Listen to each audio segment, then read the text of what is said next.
Enter the engineer code. Press Yes to select zone setup.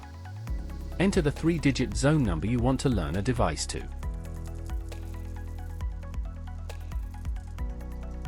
Press Reset to start the 20-second learning countdown. For best results, make sure you are near to the expander you want to learn the device to. Insert 3 AA batteries. An acknowledgement tone will be generated to confirm a successful learn.